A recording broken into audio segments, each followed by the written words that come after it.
নমস্কার দর্শক বন্ধুরা, অ্যাস্ট্রো ইনসাইটে আপনাদের সকলকে স্বাগত জানাই। আশা করি আপনারা প্রত্যেকে ভালো আছেন, সুস্থ আছেন, আনন্দে আছেন। আজকে খুবই গুরুত্বপূর্ণ একটি বিষয় নিয়ে আলোচনা করব। এই বিষয়টা জ্যোতিষশাস্ত্রের সাথে তো অবশ্যই জুড়ে রয়েছে এবং তার সাথেও এটা আপনাকে আপনার ব্যক্তিগত জীবনেও নানান রকমভাবে সাহায্য করবে। দেখুন, আমরা জানি যে আমাদের এই যে দেহটা, এই দেহটা একটা সিমেট্রিক্যাল ফিগার বলতে এটাকে আমরা যদি ভাগ করি তাহলে সেটা একই মাপে দুটো ভাগে ভাগ হতে পারে। এবার আমাদের যে দেহের যে একটা অ্যানাটমি রয়েছে, অ্যানাটমি বলতে আমরা এখানে বায়োলজিক্যাল অ্যানাটমির কথা বলছি না, এখানে আমরা আলোচনা করছি হচ্ছে আপনাদের ডিভাইন বা স্পিরিচুয়াল অ্যানাটমি ব্যাপারটা। আমাদের যে স্পিরিচুয়াল বডি, সেখানে দেখা যাচ্ছে যে আমাদের দেহের ঠিক মাঝখান দিয়ে একটা লাইন পাস করেছে, একটা ইম্যাজিনারি লাইন, যেটাকে আপনারা নিজের চোখে কখনোই দেখতে পাবেন না, খালি চোখে।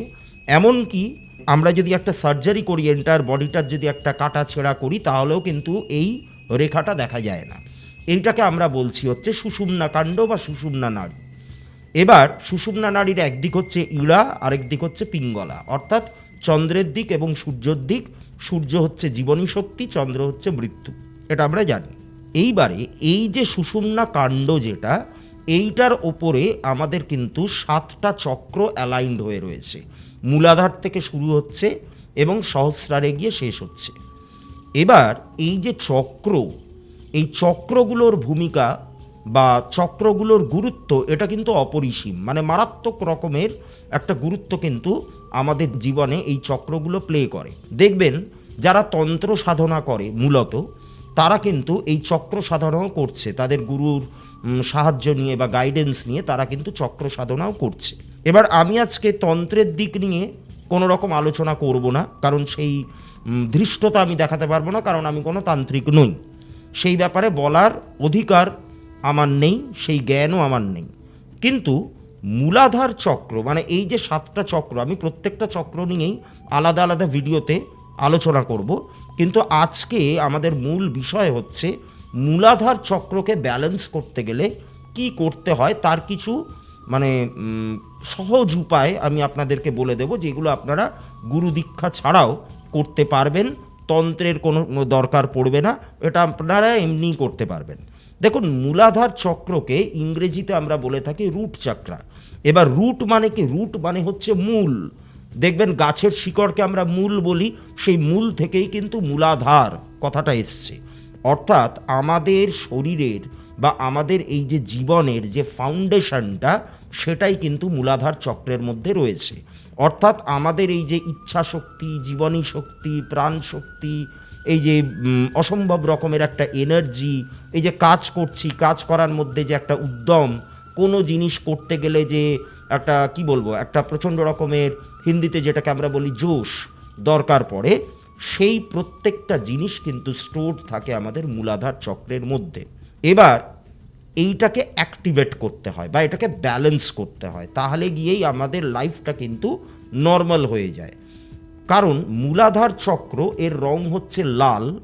মূলাধার চক্র যদি ডিসব্যালেন্স থাকে বা এর যে কন্টেন্টগুলো, এর মধ্যে যেই জিনিসগুলো রয়েছে, সেই জিনিসগুলো যদি আমাদের ডিসব্যালেন্সড হয়ে যায়, তাহলে কিন্তু আমাদের এন্টায়ার জীবনটাই একটু গড়বড়ে হয়ে যাবে।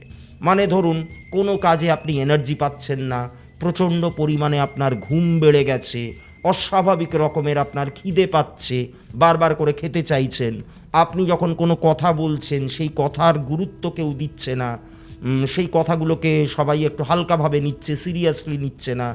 সমাজে বা আপনার বন্ধু মহলে, চেনা পরিচিতদের মধ্যে আপনার খুব একটা গুরুত্ব কেউ সেইভাবে দিতে চাইছে না। এই ব্যাপারগুলো কিন্তু মূলাধার চক্র যখন ডিসব্যালেন্সড হয়ে যায়, তখন কিন্তু ঘটতে পারে। এইবার এইটাকে আমরা খুব সহজ পদ্ধতিতে কিভাবে ব্যালেন্সে আনতে পারি? দেখুন, মূলাধার চক্রকে ব্যালেন্সে আনার নানান রকমের উপায় রয়েছে। প্রথমত আমাদের জানতে হবে জ্যোতিষশাস্ত্র মতে মূলাধার চক্রকে অ্যাক্টিভেট করার জন্য বা একটু ব্যালেন্সে আনার জন্য কি করা যেতে পারে। মূলাধার চক্রকে কোন দুটো গ্রহ গাইড করছে বা কোন দুটো গ্রহের প্রভাব এই মূলাধার চক্রের ওপর আছে, সেটা আপনাদেরকে একটুখানি জানতে হবে। একটা হচ্ছে রবি, একটা হচ্ছে মঙ্গল। এবারে ভেবে দেখুন, আমি একটু আগেই বললাম আমাদের এন্টায়ার লাইফের যে এনার্জিটা, যে জীবনী শক্তিটা বা যে প্রাণবায়ু যাই বলুন না কেন আপনারা, এইগুলো তো হচ্ছে মূলাধার চক্র। এবার আমাদের জীবনী শক্তি প্রদান করে কে? রবি। রবি হচ্ছে আত্মকারক গ্রহ, রবি হচ্ছে আমাদের আত্মা, আর মঙ্গল দেয় হচ্ছে আমাদেরকে বল, সাহস, এনার্জি, এই ব্যাপারগুলো মঙ্গল প্রদান করে। তাই এই দুটো গ্রহের প্রভাব কিন্তু আমাদের মূলাধার চক্রের ওপর রয়েছে। তাই জ্যোতিষ মতেই যদি আপনি এটার কোনো প্রতিকার করতে চান তাহলে কি করতে হবে? নিশ্চয়ই আমি বলবো না যে আপনারা একটা রুবি অর্থাৎ চুনি এবং একটা পলা পরে নিন, তা করলে কিন্তু মূলাধার চক্র কখনো ব্যালেন্সড হয় না। মূলাধার চক্রকে ব্যালেন্স করতে গেলে আপনাকে নিয়মিত রবি এবং মঙ্গলের প্রণাম মন্ত্র জপ করতে হবে।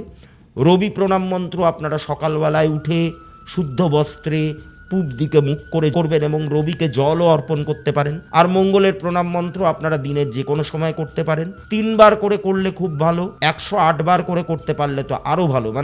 মানে ন্যূনতম আপনাকে 3 বার করতে হবে, ম্যাক্সিমাম আপনি 108 টাইমস করতে পারেন, তাহলে মূলাধার চক্র ব্যালেন্সড হয়। আপনি নিয়মিত গণেশের উপাসনা করুন, গণেশের পুজো করুন, সিদ্ধিদাতা গণেশ, তাহলেও কিন্তু আপনার মূলাধার চক্র ব্যালেন্সড হতে পারে। এছাড়াও অন্যান্য যে সমস্ত মেডিটেশন যে টেকনিকগুলো রয়েছে বা গাইডেড মেডিটেশনগুলো রয়েছে, যেমন ধরুন law of attraction, angel therapy, বিশেষ করে এটাও কিন্তু মূলাধার চক্রকে অ্যাক্টিভেট করার জন্য খুবই গুরুত্বপূর্ণ। আমরা জানি এঞ্জেল মেডিটেশনে, বিশেষ করে আর্কএঞ্জেল মাইকেলের যে মেডিটেশনটা রয়েছে, সেখানে কিন্তু চাক্রা হিলিংয়ের একটা পার্ট রয়েছে, যেখানে আর্কএঞ্জেল মাইকেলের তরোয়ালের ছোঁয়ায় আমাদের প্রত্যেকটা চক্র আরও বেশি উজ্জ্বল হচ্ছে, আরও বেশি অ্যাক্টিভেটেড হয়ে উঠছে, এই ব্যাপারগুলোকে ম্যানিফেস্ট করতে হয়। তা সেটাও কিন্তু একটা পদ্ধতি আমাদের মূলাধার চক্রকে ব্যালেন্স করা। এইটা ব্যালেন্স থাকলে পরে আমরা কিন্তু এটার ফল খুব ভালোভাবেই বুঝতে পারবো।